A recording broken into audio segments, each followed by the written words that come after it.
Hey everyone, thank you guys for coming on. We're going to wait about another minute before we get started. Awesome. I'm so excited to see so many familiar faces and some new faces joining in. We'll give it about another minute. For those of you just coming on, I am Dr. Tara, and I'm so excited and I'm so grateful for this opportunity to be able to continue the discussion on surviving trauma. For those of you who tuned in last week, we're going to pick up where we left off. For those of you who are new to the page, new to the site, welcome, welcome, welcome. Hey, Rochelle, we are going to be talking about ways that we can survive trauma. How do we begin to tell our recovery stories? How do we begin to tell our healing stories? If you are, I wanted to add, if you are a mental health professional, hey Tuesday, hey Sharice, if you are a mental health professional and you specialize in working with survivors of trauma, please feel free to use this dialogue that we have going on in the comment section to put your business, to put any resources or references. One thing that I will do when I'm done the training or the workshop for this evening is submit a list of books for people to read, to continue our learning together as a community. One of the things that I believe in is that we can heal together, and I believe that it's best when we come together so that we can prevent trauma from reoccurring and stop it. So again, welcome to everyone who just joined, Miss Kimmy Angel, everyone else who's on the live. I appreciate you all so much. We're going to be focusing tonight on three things when we talk about healing from trauma. And the reason why I say this is because the work of trauma is so expansive. And again, like I said last week, I do trauma trainings for 6 months. So to try to condense this into 2 hours, no problem, Angel, you're right on time. To try to condense this into 2 hours has really been a lot of work. And so what I want to focus on tonight is understanding how trauma disrupts our needs. And the reason why this is so important is because when we get into the third part of our series, or the third part of our conversation tonight, we're going to talk about how do we start to meet our own needs. But so it's so important to understand what those needs are and how they impact our relationships. We're going to talk about breaking the trauma triangle. We started on this last week. We were introduced to the trauma triangle and the points on the trauma triangle. Hey, Abdul, and the points on the trauma triangle: victim, perpetrator, abandoning authority, or rescuer. And then lastly, most importantly, how do we begin to create our recovery stories? So we're going to jump right into it. Like I said, trauma is such an expansive topic. I wish I could have you all for 6 hours nonstop. I would give you bathroom breaks, but this is something that I could talk about on and on and on. And so I want to start with understanding how trauma impacts relationships. So I have my handy dandy whiteboard again today, and we're going to be talking about, let me bring this into your view, but we're going to be talking about 8 needs that we all have. So human beings are born with 8 needs, and we're born with 2 basic needs. The first one is the need to explore. So I have the need to go out and see my world. Now, while I'm out exploring, I have 4 basic needs that you all see in the upper right-hand corner. Watch over me, help me, delight in me, and enjoy with me. Now, I want to break that down. So while I'm out exploring, I have the need for someone to make it okay for me to make mistakes. That's that watch over me need. And so if any of you tuned into our parenting session in December, we started to talk about this. I want to talk about it in relation to trauma. So all of us as human beings have the need to go out and explore. We're curious by nature. And so when we talk about this, when I'm out exploring, I have the need to know that it's okay for me to make mistakes. Now, one of the things that trauma does is that it takes that need away from me, right? So trauma, we know, is a barrier or a boundary buster. It busts down boundaries. I'm not able to put up any walls. I'm not able to protect myself. So I'm not able to know that it's okay to make mistakes, because what trauma teaches me, 1, is that I'm responsible for this trauma. And then 2, if I make a mistake, I'm then responsible for feeling guilty or feeling ashamed by it. So that's the first need that trauma starts to break away, this need for someone to watch over me, the need that I have to know that it's okay to make mistakes. That's why when we work with so many trauma survivors, they struggle, or we struggle as a people, we struggle with being able to make mistakes. I feel ashamed. I feel guilty. I start to overcompensate. I'm not feeling comfortable or confident in my decision to be human. And one of the things that's going to be key for our talk tonight, is really the notion that I can't get peace through punishment. When we talk about our recovery stories have to allow me not to punish myself for being a human, for being a person who makes mistakes. The need that you all saw is a need called help me.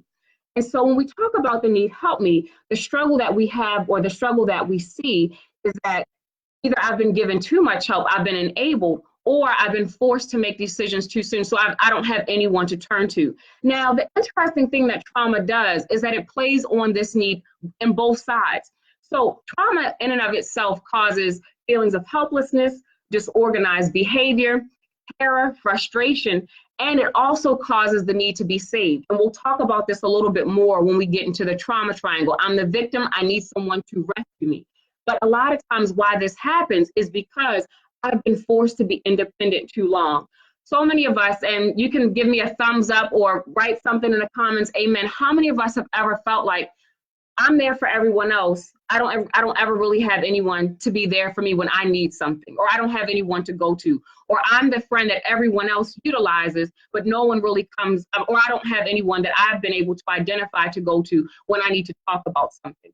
One of the biggest things that we see when I work with, or I have worked with trauma survivors, is that feeling that I don't have anyone to come, I don't have anywhere to go, I don't have a safe haven. And so when we think about that help me need, a lot of survivors of trauma struggle with that because, one, I've been forced to be independent too long or too early or too soon. And then two, I become a victim to my own circumstance, right? I don't have anyone to go to. So I see some amens and I agrees. Then the third need that trauma disrupts is a need called delight.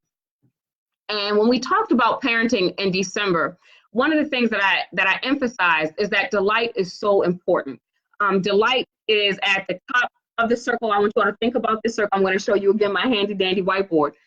It's up the circle and then at the bottom, right? So while I'm out exploring, and then even when I'm coming in, delight is up here, and then it's also down here. And so delight serves as the foundation of self-worth. Delight is my knowing, my ability to know that I am worthy of love just for me being who I am. And the easiest way for me to try to explain this, now all of us are on social media, so give me another hand raiser, amen. If we have a friend or we are that friend that posts pictures of our baby, right? So we all have that friend that, I have a new baby, here's the baby sleeping. Here's the baby smiling. Here's the baby eating. This is the best baby that has ever been a baby in the history of babies being babies, right? Now, we do that, but around the age of 2 to 3, that starts to shift, right? I have a 14-year-old. I'm not posting pictures of him sleeping, right? I'm not posting pictures of his room, probably because I can't even go in there without fear of catching a communicable disease. But, one of the things that we're talking about with delight is that delight in me being who I am, just for me being alive, really starts to diminish as we get older.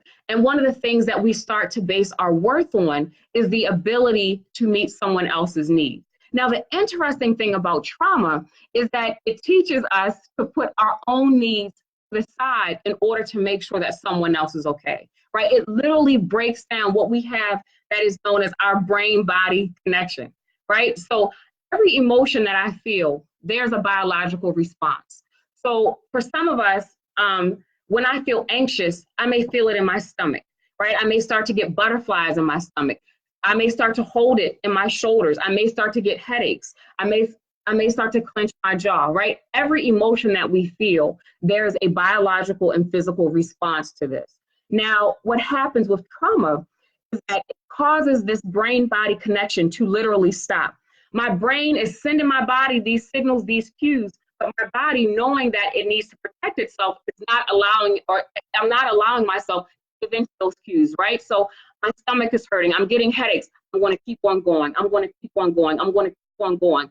Because what trauma teaches us, or what we learn through trauma, is that I am not worthy for being delighted in just for being who I am. What I learned to get my delight from are these enjoy with me moments. So delight in me, foundation of self-worth. I want us to remember that. Delight in me, foundation of self-worth. Enjoy with me, foundation of self-esteem, right? So delight in me is what we get just for being who we are. We see someone, Our face lights up. I'm happy to see you. It doesn't matter whether or not you've gotten a new job, a new car. I'm literally happy to see you. Enjoy with me, foundation of self-esteem. I give you praise when you do something that I like. Now, what does this sound like, right? It sounds like, okay, when I do this, I get reinforcement. And so I'm going to continue to do this because it reinforces my idea or my identity within me.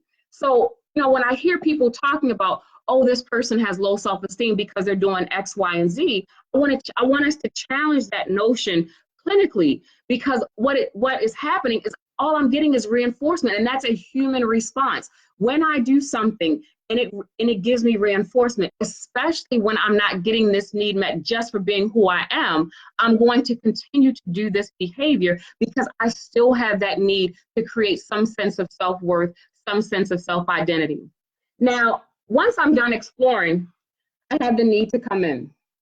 So when I'm at the bottom of the circle, I have 4 basic needs: comfort, light, again at the top and the bottom of the circle, and then the last need, which is organize my feelings.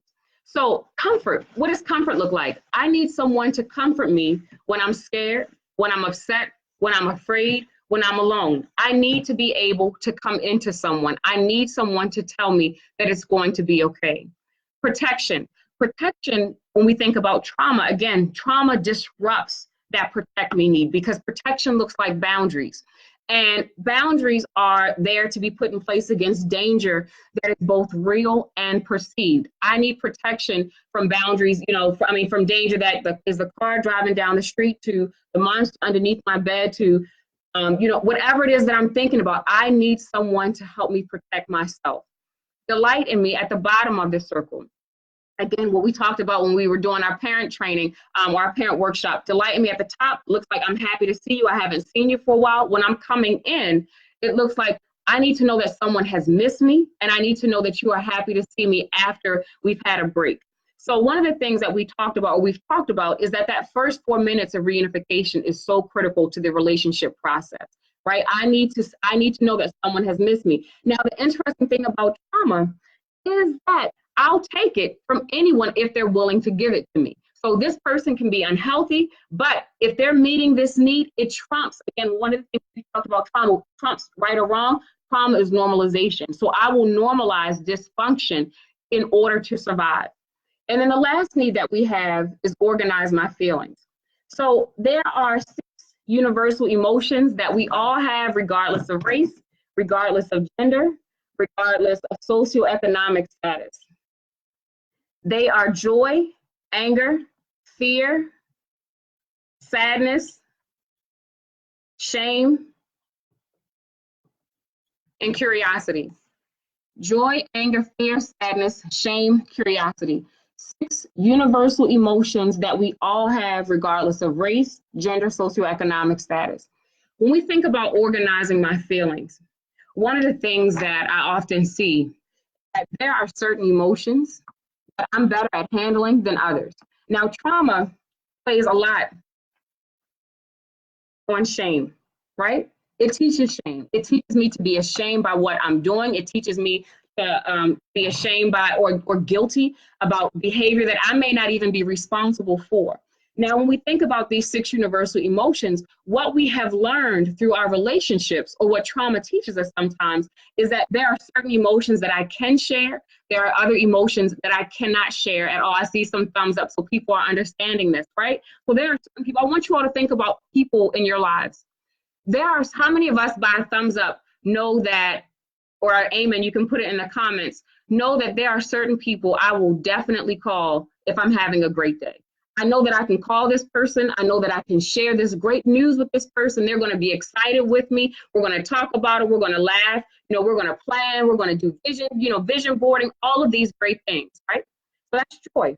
How many of us also by a thumbs up or by amen know that there are certain people in my life that I will definitely not call if I'm having a bad day, right? So I'm having a bad day, but I know I'm not going to call this person. Why is that? Because their bad day is going to trump my bad day, or they're going to minimize my bad day, right? Or I start talking to you about, my bad day, and then all of a sudden we're talking about your life, right? So we learn this very early on through relationship building.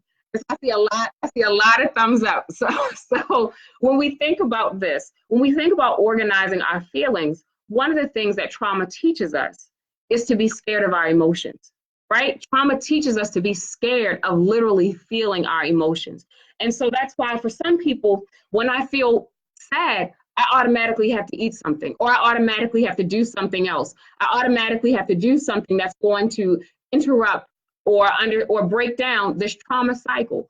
And so when we think about repairing from trauma or understanding trauma, I want us to look at it based on these needs, and I also want to look at it based on these emotions. Now, another reason why this is important, and that doesn't get a lot of attention, is that when we think about these needs, and I just want to play with just for a minute based on gender, right? So when we think about the need of exploration, and you all can put it in the comments, which gender do we think is most encouraged to explore? Who's encouraged to explore in our society? Males or females? Boys or girls? Who's encouraged to explore? I see some boys, right? What happens a lot of times when girls explore, when girls are curious? One of the things that we see is that they begin to be sexualized very early, right? Oh, she's fast.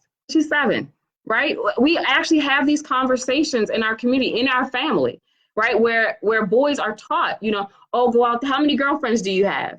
How many such and such? How many people are you dating? How many people are you doing this? Whereas when girls are curious or exploring, we literally begin to bring on feelings of shame and conversations with. I've seen it happen as young as 2 and 3 years old, right?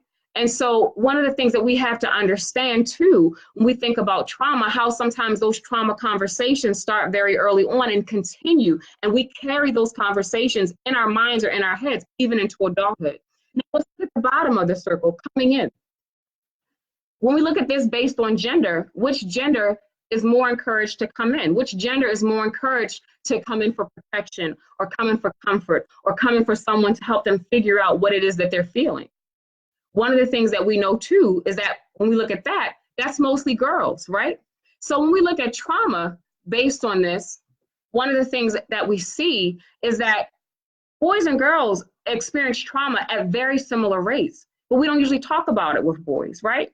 We don't usually talk about it with boys. When we talk about sexual abuse, and this is just continuing off of the Surviving R. Kelly documentary, it's very well known that both R. Kelly, his brother, were sexually abused very early on. But one of the things that we haven't done a good job of creating is that space for males, for boys, for men to talk about their own trauma, because they're expected to just take it. One of the things that I'll often ask parents when we're working with parents is, you have a 3-year-old daughter and she falls down. What do we say? Oh, it's okay, sweetheart. It's okay. We have a 3-year-old boy who falls down. What do we say? Get up, walk it off, shake it off, right? Well, actually, my leg is broke. No, it's okay. You know what you need for a broken leg? You need to walk it off, right? And so we condition children very early on to understand what emotions they can share and understand what emotions that they can't share. Angel, you said it right in the comments. Males are discouraged from showing emotion, right? That literally starts from birth, right? Man up. That literally starts from birth and continues throughout the life cycle. So how does that impact how I create relationships? If I have experienced trauma and I'm now in a relationship with someone and they want me to show joy or show curiosity or show sadness or show anything else, how am I able to do that if I've never been taught, right? How am I able to show delight? How am I able to show protection? How am I able even to know that I need comfort if I've never been able to experience that? And so one of the things that we want to talk about too is when we think about overcoming trauma and beginning to break this trauma triangle, one of the things that we have to address is that we have to begin giving ourselves permission to heal. And this is so important, and it sounds cliche, but in doing trauma work, and again, if you are a mental health clinician, please put your information. If you have specialization or training in working with survivors of trauma, please drop it in the comments. Also, if this is your first time joining us, please leave your email address because we want to stay connected to you. Now, if we think about breaking the trauma triangle, one of the things that we have to do is give ourselves permission to heal. Now, this is important because a lot of times our trauma stories become our identity. right? We identify ourselves by this thing that has happened to me. And now this is how I act because this thing has happened to me. And so in order to break this trauma triangle, we literally start to go through what is called stages of change. And so when we think about the stages of change comes from motivational interviewing. If you're a clinician, you may know about it, but I want to walk us through the stages of change from a trauma-focused lens, because when we think about healing from trauma, what we're talking about is literally changing the way our brain operates, changing the way our brain receives information, changing the way our brain processes the information, and then changing our subsequent behaviors.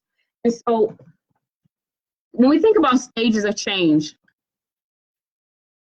I want you all to think of a behavior that you have either wanted to start doing or behavior that you have wanted to stop doing. Now, I'm going to pick a behavior. This is January 15th.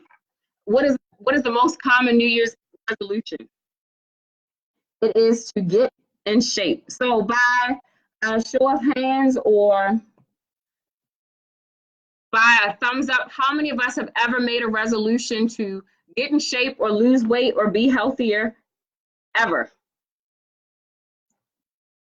So I'm going to walk us through the stages of change using myself as an example. There are 5 stages, and I want us to think about stages of change through behaviors, right? Every behavior, one of the things I want to go back to, every single behavior that we do is done in order to get a need met. Every single behavior that we do is done in order to get one of those 8 needs met. Watch over me, light in me, help me, comfort me, protect me, enjoy with me, organize my feelings. Done in order to get one of those needs met. Now we can walk all of our behaviors through, here we go, stages of change.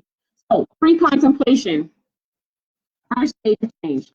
So pre-contemplation looks like denial. So we're going to do this through weight loss, right? So pre-contemplation is denial. So what does that look like for me, Dr. Carr? So denial looks like I go put on a pair of pants and they're too small. So what do? I say, oh, you know what? The dryer must have shrunken my jeans, right? So I'm not to blame. Nobody else's pants are too small. No one else's clothes are too tight. The dryer is specifically targeting my jeans, right? So think about this as far as behavior. It'll all make sense in a minute, right? So how many of us know people, oh, this is just how I am, right? This is who I am. I put people away. I don't trust people. I'm too hard on people. I'm too hard on myself. This is who I am. I'm in denial, right? I'm in denial that I have to make a behavioral change. The next stage, contemplation. So contemplation is that I'm beginning to think about making a change.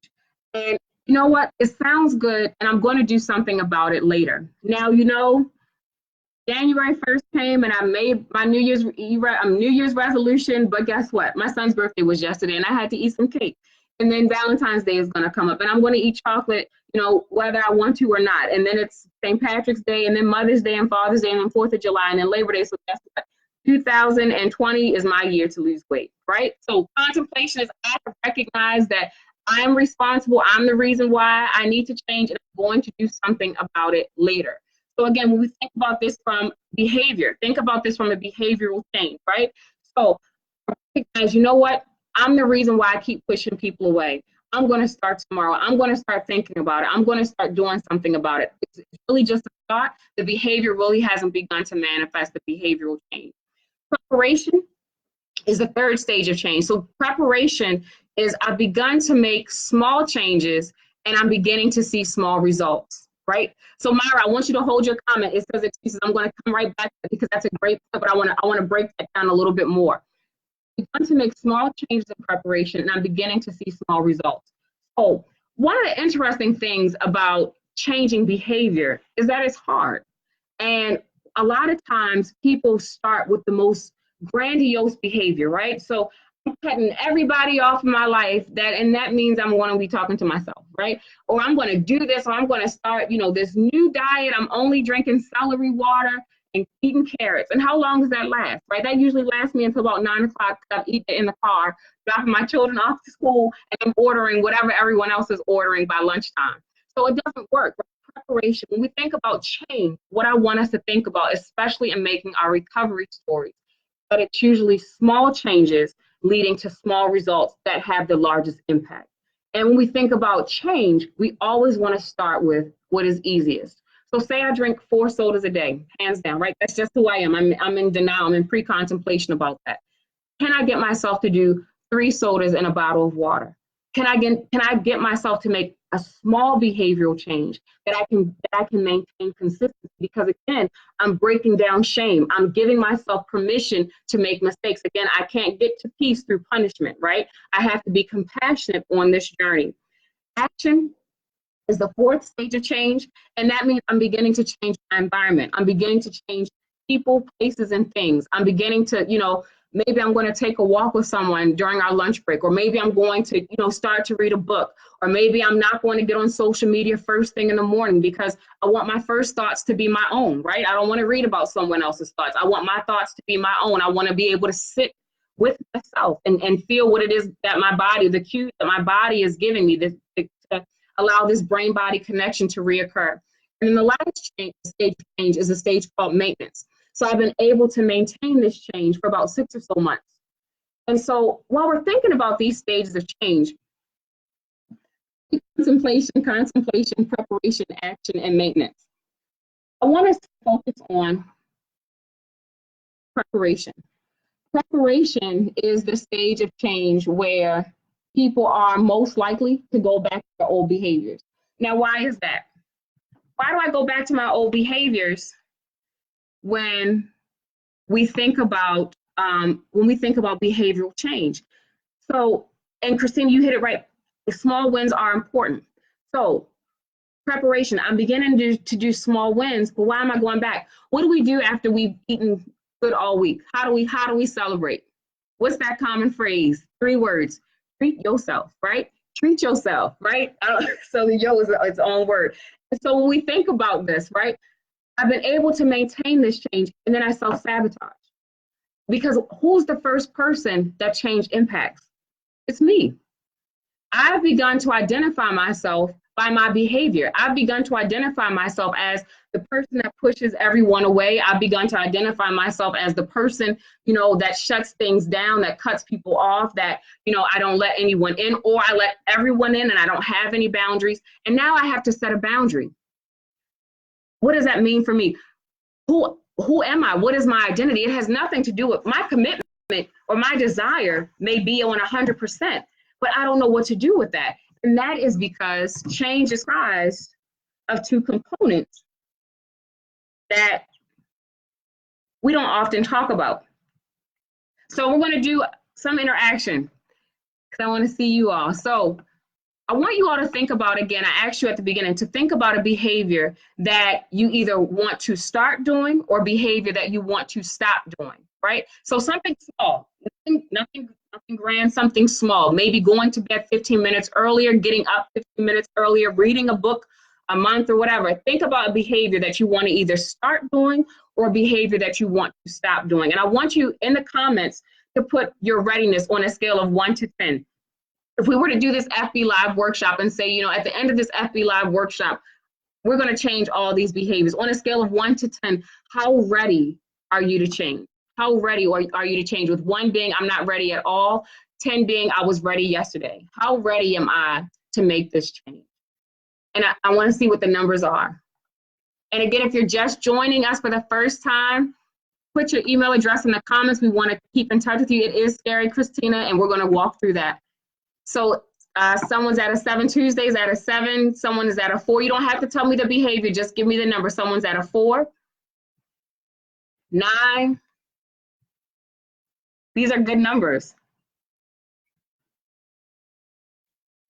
A 10. For stop taking Uber, Shayna's at a 6, or Shannon's at a 6. I'm sorry if I'm mispronouncing your name. Angel's at an 8. Shamia's at a 6. Now, okay, so the first step of change is readiness. So we have all these numbers, right? The second stage change is this word here, capability. If I were going to come back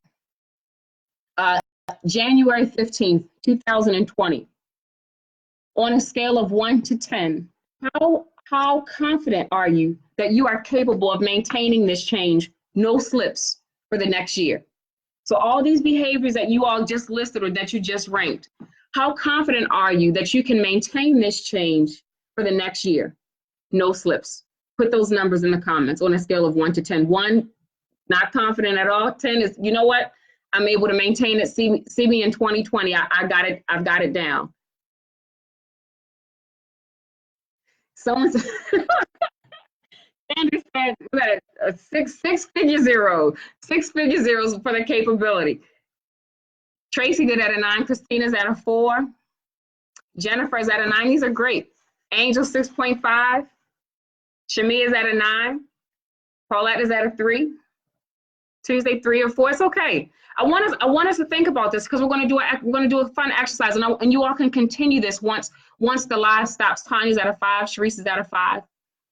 One of the things that we see with change is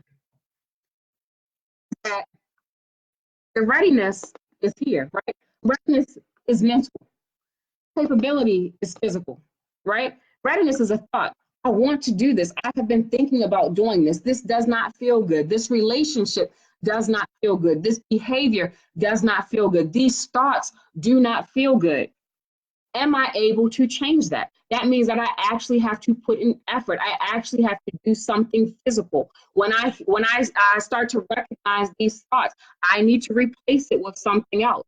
And so a lot of times when we think about behavioral change, society judges us off of this, right? Well, you should be ready. You should want to do this. You should do this. And that has nothing to do with, I mean, that does, but the capability is where the action actually is. And we spend so much time on the readiness because the readiness is our why, right? So I know why I want to change. I know why someone said, I want to stop taking Uber. I know why. My bank account shows me why I want to change. Capability is how am I going to maintain it? How am I going to be able to maintain this change given everything that I've learned, given that my relationships have literally been based on me being in a trauma triangle, given that my perception of myself, my ability to delight in myself is based off my ability to make someone else happy. How do I then begin to be capable of making that change? And so I want us to think about this because when we think about change, it's so much more than judgment. It's so much more than judgment. I'm getting passionate now because it really comes down to compassion for ourselves. Again, we cannot get to peace through punishment. I can't punish myself to change. It doesn't work. Or I'm just going to be repeating these thoughts with a different behavior. So that gets me caught back up into that social emotional timeline where I keep going back that whatever that social emotional age is where the trauma first occurred. And so when we think about change, one of the things that we want to talk about is how do we start to recognize our own strengths? Because it's only in recognizing our own strengths in the present moment that we're able to come out of this trauma triangle and get closer to where we want to be. So someone gave a 4 in capability, right? So whatever my behavior is that I'm thinking about changing, I'm at a 4. And so how we would work through this, and this is something that you can do on your own. I want to encourage everyone to do this on your own because we're going to do some strengths.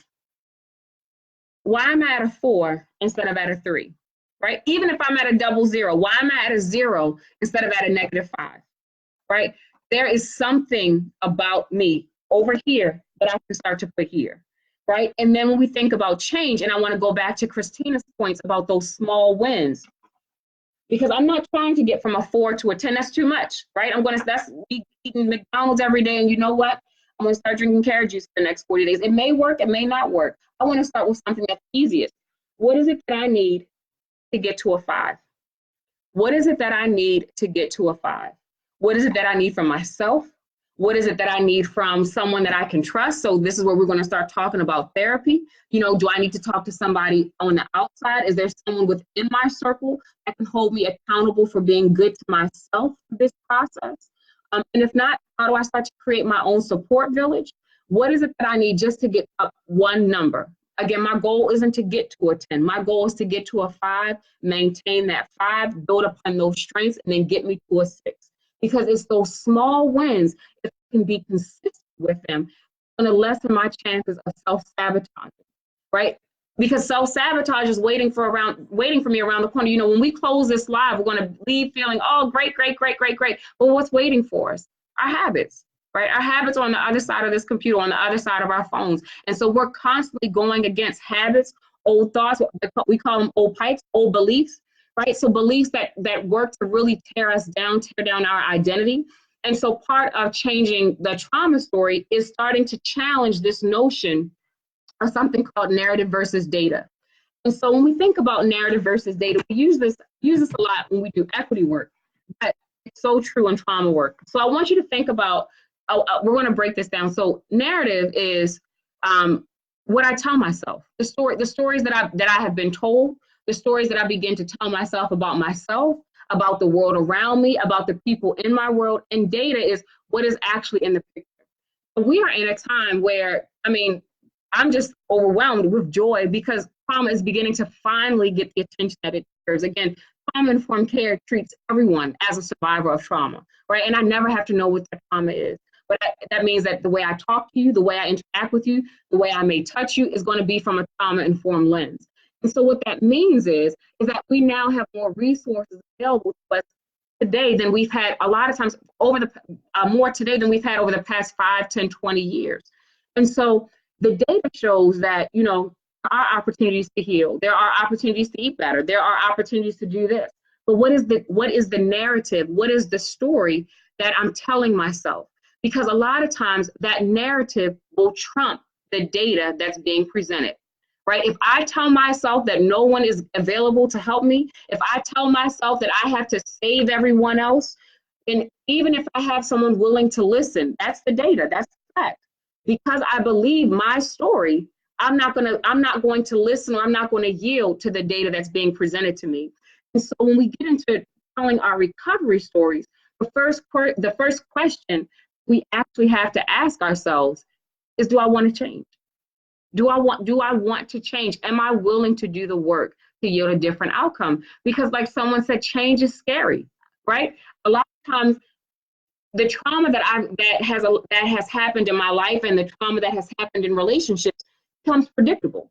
But one of the things that I've seen with working with trauma survivors is I know that, this is going to happen, and this is sometimes true, especially with instances of domestic violence. I know that on Friday nights, this person goes out. When they come in, we get into it, and then that's it, right?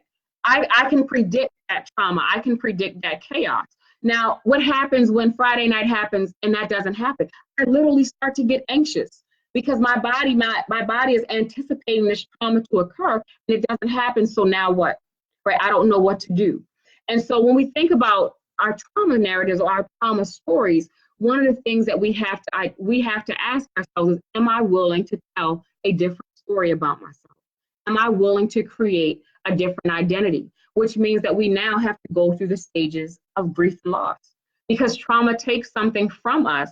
And in that loss, we're able, if we are committed to it, we're then able to start to rebuild and create or see ourselves outside of our trauma story. And that is so important.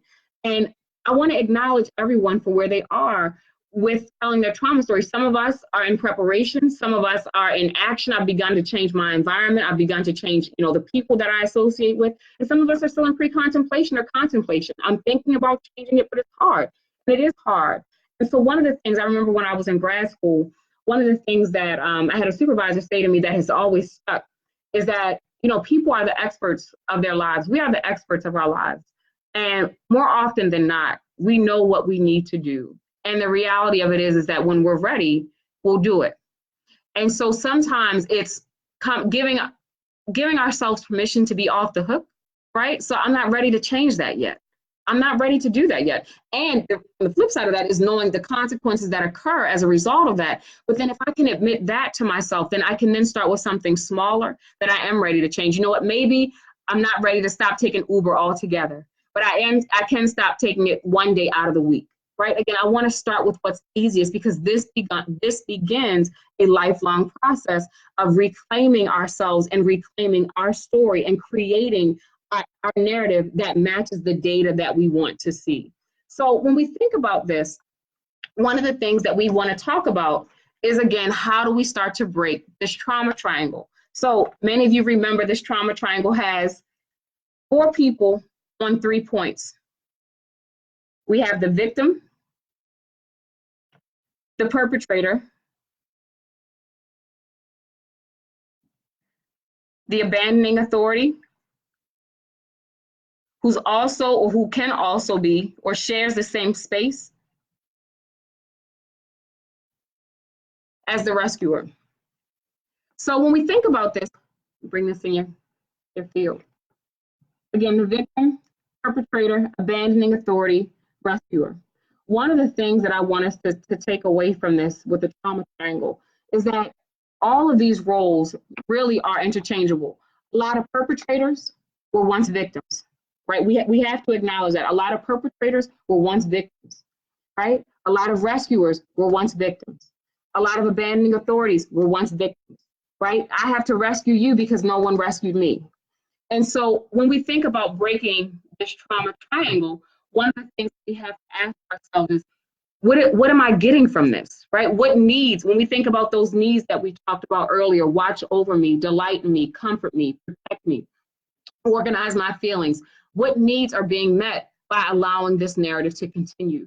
Is it through me telling this narrative that I'm able to get comfort that I didn't think I would get?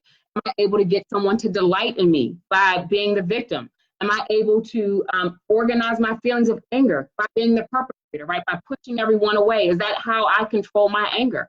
Am I able to deal with shame by being the abandoning authority, right? Ask ourselves, what needs am I able to get met by this narrative? Because one of the things that we're going to have to do is we don't want to take away a behavior without replacing it with something else. Because if not, we're just going to create a revolving door for this trauma to continue. And so when we think about creating our recovery stories, one of the things that we want to do, the most important thing that we want to do, and we talked about this last week, is that there are no victims in trauma-informed care. I've been practicing writing so you all can see this.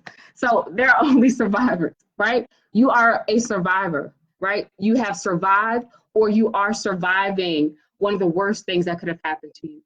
Tell me how you did it. Tell yourself how you did it. How am I able to overcome? How have I been able to survive this? Who have I utilized? What things have I learned about myself? What things can I begin to delight in myself about? How can I start to feed myself on my ability to survive, having had survived?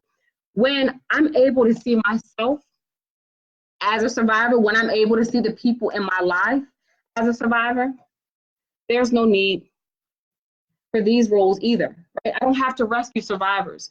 I then become a supporter, right? I support survivors. You've already been rescued. You've already survived it. So then how do I support you in your journey? And that keeps me from being the one that has to save everybody else and I don't have anyone to save me, right? That rescuer victim role becomes almost intertwined because it becomes dependent on someone always needing to be rescued. So the relationship becomes one where someone always has to be the savior and someone always has to be the victim. And so when we think about healthy relationships, we want both people to be survivors. I can support you in your surviving this incident or this whatever has occurred, but I don't have to come in and save you because you now have the skills to do that within yourself. Now, how do you create those skills? Part of it too is understanding what we need in the moment. And so when we do this, when we think about coming into the present moment, it takes us away from that phenomenon that we talked about last week, that anxiety versus depression thinking, right? That anxiety thinking, that futuristic thinking, what if thoughts, and those depressive thoughts about things that happened, in the past. And so when we think about this, one of the things, Jess Tracy, thank you so much for sharing this. I just want to stop with that bridge of support, right? I'm going to support you in this, but I don't have to rescue you. I don't have to rescue you because I can't. If I rescue you, guess what? I can never leave you, right? And when I leave, you're going to need someone else to rescue you. And so when we think about creating, I love that, when we think about creating those bridges of support, how do we begin to tell our story? How do we begin to tell our new story? We literally begin to tell a new story that moves from the framework of if-then, right? So if-then is the framework and it keeps us between depressive thinking and anxiety thinking. If then is the thought that if this would not have happened, then this would not have happened, right? So if this person would have done this, then I would be better, or then I would be greater, or then I would be able to do whatever. We stop to change that because what if then thinking allows us to do is blame either ourselves, so stay in that shame-filled space, or blame someone else, stay in that anger-filled space. Now, anger in and of itself is a great motivator, but anger also can be a great thing that inhibits us. So if I'm using anger as something that keeps me stuck, I don't want to use it, right? Now, I want to change that if then, and this is something that we talked about in our December workshop too, to that and yet thinking. This happened to me, and yet I can still move on, or and yet I can still meet my goals. When we think about true trauma work relies so much on language. It relies so much on how we speak to ourselves, because trauma not only becomes physical, even if it's just physical, but it becomes so much of an emotional control over who we are and what our identities are, that when we start to do trauma reframing or trauma framework, it literally has to be, how am I talking to myself? How am I starting to perceive things? And am I able to catch things earlier than I was previously? So when I start to notice those thoughts that go towards that if then thinking, if this wouldn't have happened, then this wouldn't have happened, or what if this happens, what if this happens, what if this happens, that's anxiety, or this didn't happen, this didn't happen, this didn't happen, that's depression. I'm able to come into the present moment and acknowledge both of them. It's something called a dialect. This happened, and yet I can still heal. I can still move forward. I can still do this.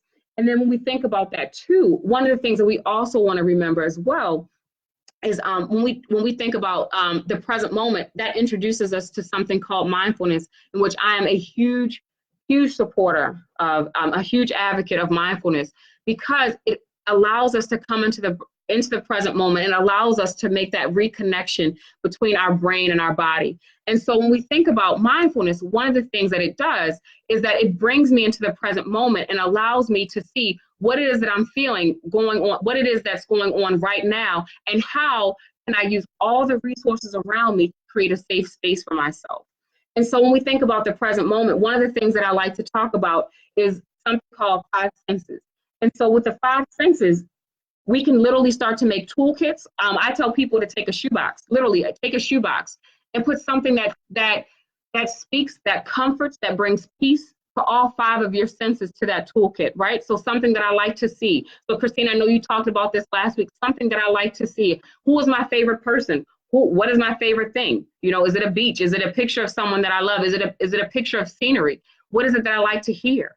You know, what is it that I like to smell? What is it that I like to touch? Right? When we think about trauma, that sensory is so important. What is it that can literally start to calm me down when I'm getting to that out of my window of tolerance? Remember, we talked about that hyper arousal, that bell curve. What is it that can start to calm me down, that can bring me back to this present moment when I start to feel myself going outside of this? It's all small wins that give me the momentum and the pace to move forward and do something else. When we think about this too, one of the things that we also want to acknowledge as well is the use for therapy. And, you know, I'm not just saying this because my background is in clinical psychology, but we have to be able to have a safe space to process. A lot of times when we think about trauma is intergenerational. And so trauma stories are passed down to us from generation to generation. And so when we think about it, we're sharing trauma narratives that have been passed down from one generation to another generation. We are raising our children, again, from that circle of security where, you know, we're shaming little girls and shaming little boys just for trying to express themselves. And so when we understand this, we're understanding that I may need to talk to someone outside of my immediate circle. Can be a listening ear, that can be a sounding board for me, that I may be able to process and get some work, some true work and some true feedback from. Now, when we think about trauma work, there are different types. So you want to look for someone who is trained in working with survivors of trauma. And so when we think about trauma work, we also want to think about that brain-body connection. There's wonderful yoga-based movement. I think we have a clinician here who specializes in that. Please leave your information in the comments. And so when we understand trauma work, we also understand that we need to get with someone who is able to help us process and move from where we are from that victim mentality to that survivor mentality. And how am I going to do that? How am I going to start recognizing the connection between my brain and my body and start to honor that? You know, do I need to take a nap? Do I need to not eat? Understanding our eating patterns, understanding that, you know, when I'm anxious, I may crave salt. When I'm sorry, in my laptop bag. when I'm anxious, I may crave salt. I have a 14-year-old son. When I'm anxious, I may crave salt. You know, when I need comfort, I may crave sugar. When I understand my eating patterns, how am I able to begin to mindfully eat? You know, so that I'm dealing with myself and my recovery in a way that is helpful, in a way that's healthy, and in a way that's going to be long lasting. And so when we think about our recovery stories, Monica says yes to a nap. I'm a huge believer in naps too. When we think about our recovery stories, we also want to be compassionate. And how do I track my progress? And so one of the easiest ways for us to do this is, where do I want to see myself in 3 days? I'm not going 3 years. I'm not going to December 2019. Today is Tuesday. Where do I want to be by Friday? How do I get there? And how do I create a story for myself that is able to help me maintain and do what I need to do in order to prepare, in order to embrace, and in order to allow myself to heal at a pace that is not going to cause me to self-sabotage, and at a pace that's going to allow me to create a new environment that's going to support my recovery work for the long term. One of the things that I'm also a big fan of too is meditation. Now, even if you don't believe in meditation, I want you to just take from it the principle of breathing. When we're talking about trauma is what we consider to be an anxiety disorder.